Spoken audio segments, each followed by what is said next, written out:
สงฆ์องค์เนรเฮาก็คือกันคุมื้อมันกับตาลปัดเปลี่ยนไปโยมก็ชอบพระมีเงินถ้าพระมีเงินโยมก็ออมซ่อมห่มฮอยกย่องสรรเสริญนะเขาเด็กกับหน่วยงานนั่นก็ไปหา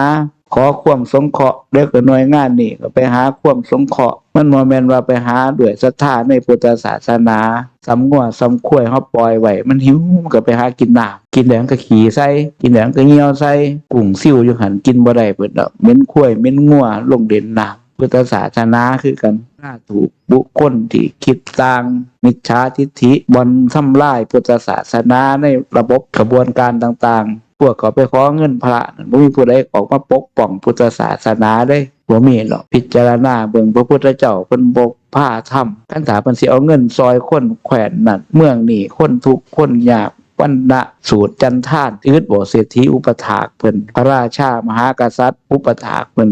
มีแต่ผู้มีเงินมีทองมากมาย